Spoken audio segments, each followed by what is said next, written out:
Good evening and welcome to the Nevis Newscast. Today is Friday, December 16th, 2016. I'm Donis Wilkinson Keynes.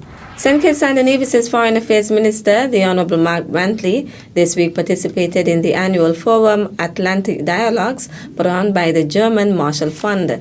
The Atlantic Dialogues brings together some 350 high-level public and private sector leaders from around the Atlantic Basin for 3 days of open, informal discussion on cross-regional issues ranging from security to economics, migration, and energy. Minister Brantley sat on a panel that discussed infrastructure investment and workforce development, drivers of global competitiveness. We can spend all day talking about innovation, infrastructure, from the physical side of things. Are we building bridges? Are we building roads? Are we building airports? Are we building better telecoms? Are we building more factories?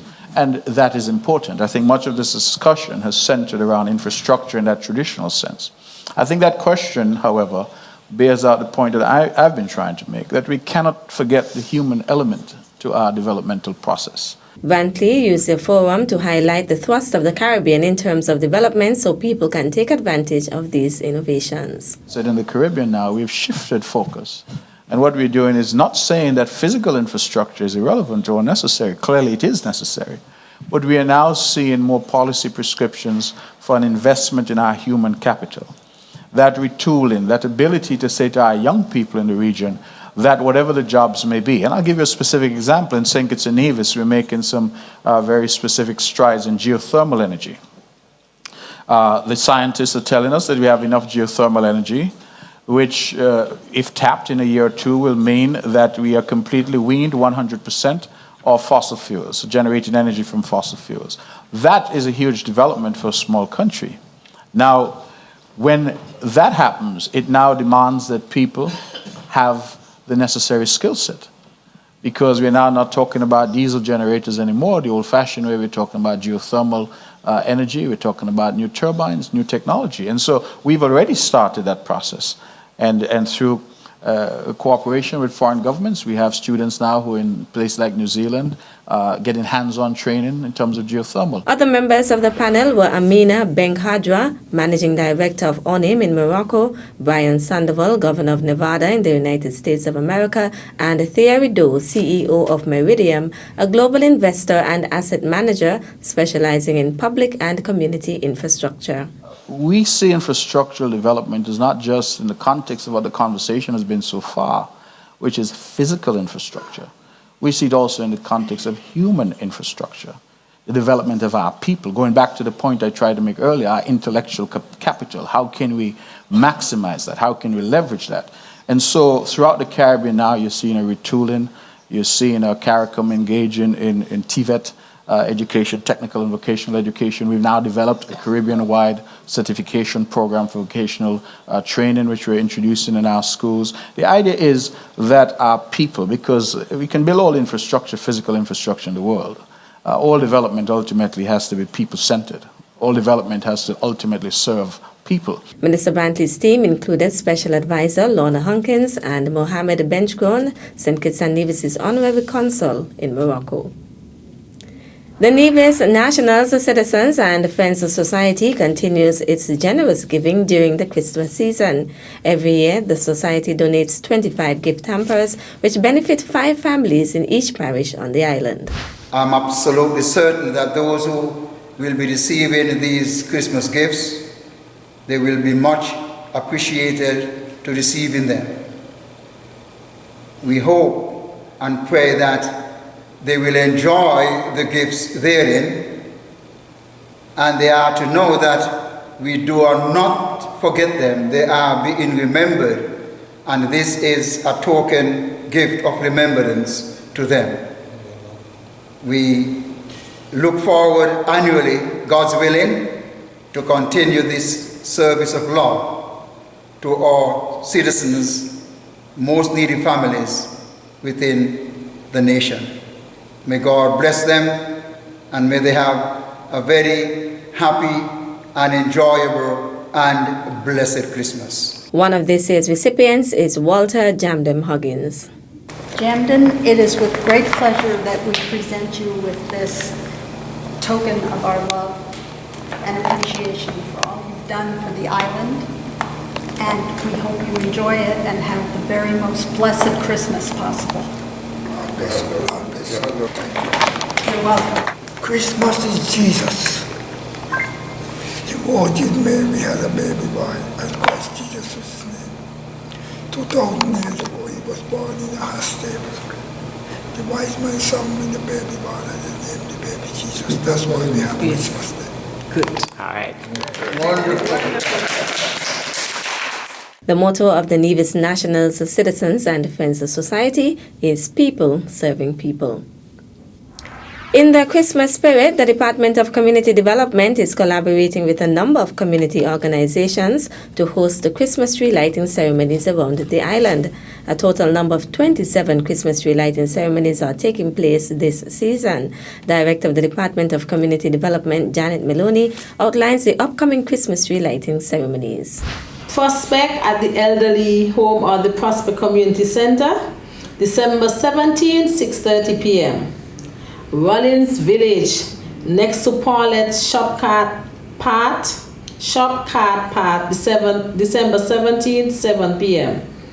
Barnsgut Community Center Grounds, December 17th, 7 p.m. Camp/Combermere Community Center Grounds, December 17th, 7 p.m. The Pond Hill Christmas tree lighting ceremony will take place at 7 p.m. on Sunday, December 18th.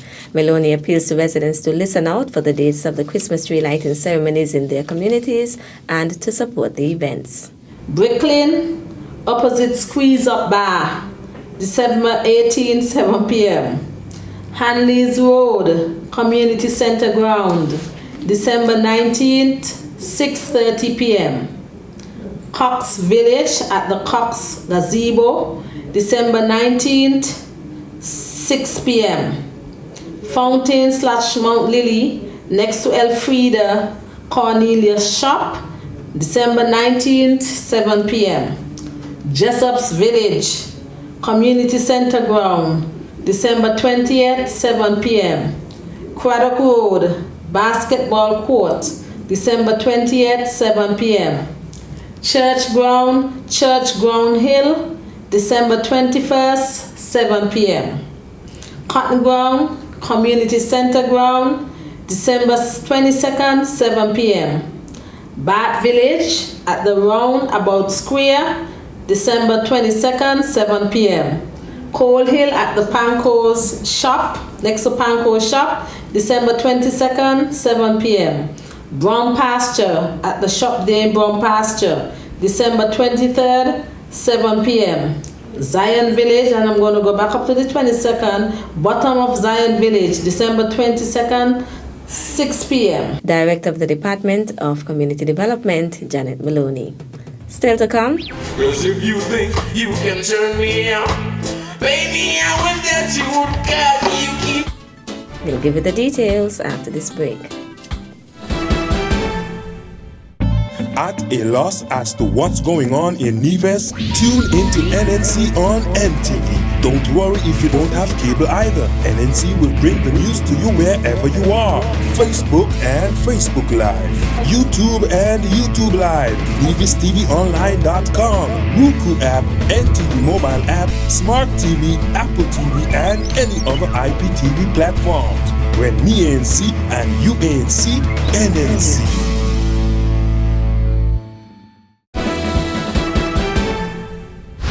Welcome back. Last evening saw the Gingerama Festival Committee's successful hosting of the first G Explosion singing competition. Fidisa Liebert has the details. Third place goes to LaDonna Pemberton, scoring a total of 316 points. Second place, scoring a total of 319 points. Give it up for Kishan Warner. The winner of the first ever G Explosion Talent Competition goes to, scoring a total of 334 points, plus the 5 points given to him by you. Give it up for Devon Cornelius. Devon Cornelius was crowned winner of the inaugural G-Explosion show. The finals, which took place last night at the Gingerama Village, saw a total of 5 participants competing. The competition had 2 rounds. In round 1, the contestants had to perform a test piece from the 90s. If it gleam in the sun while it's been on the fair on my truck there, I could remember. And if it came in the sack, no stems, no seed in the bag, girl, I could remember. And if it dripped from the waist and they look like they shine like new there, I could remember. But oh God, I forgot to be a lover. In round 2, the contestants performed a song of their choice. Cause if you think you can turn me on, baby, I want that you would got. You keep telling me this and you're telling me that. You say once I'm with you, I never go back. No, I got the lesson that I want to teach. Here I am, baby.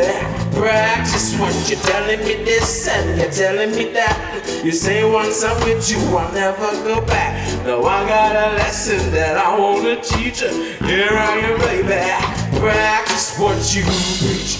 Yeah. The other participants in the competition were Zenobia Vaughn and Zenzeli Kelly.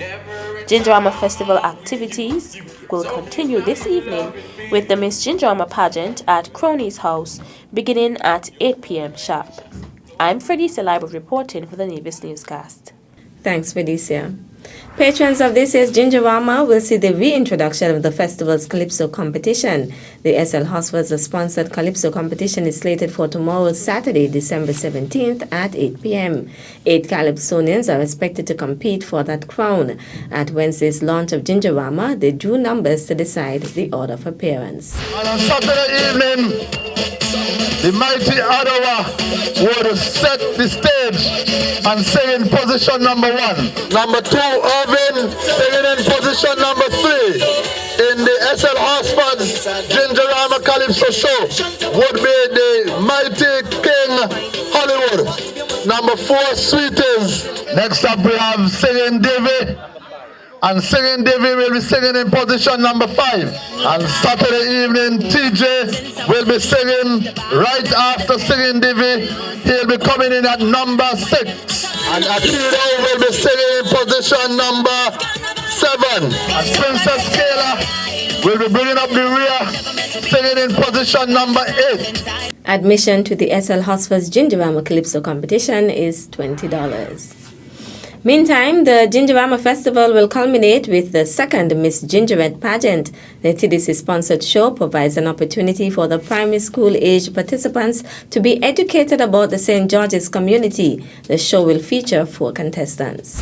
Hi, Gingerlanders. My name is Araya Matthew, contestant numero 1 in the TDC Miss Gingerette pageant. I am 11-year-old Alexandra Week, proudly sponsored by TDC. I am the vibrant 11-year-old Kizaria Sutton from the beautiful village of Hanleysville. I am your contestant number 4, 10-year-old Shariska Brown, hailing from the United Village of Maynard's Grove. Do you remember me? I am Shante Hendrickson and I am the first ever Miss Gingerette. Come on out on December 18th to witness 4 princesses as they vie for the crown. Nikita Liebert is the chair of the Miss Gingerette pageant. This year, again, the segments are the same. Ginger culture, that's where they speak about persons in their community. May have been a teacher, somebody who deal with cultural development. So that's the learning part of the show. We have the talent segment where they can do whatever they want to do. And then, of course, the princess wear, which was a very big highlight last year. The girls, they came out and they just look absolutely beautiful. The show is scheduled for Sunday, December 18th. That will be at 8 o'clock at the Gingerama Village, Cronies Market Shop. Make sure that you're there. Make sure that you're early. You're going to be in store for a great show. Reviving our culture, sustaining our heritage is the slogan for this year's Gingerama Festival. That's it for this evening's edition of the Nevis Newscast. On behalf of all of us here at the Department of Information, thank you for viewing. I'm Donis Wilkinson Keynes. Good night.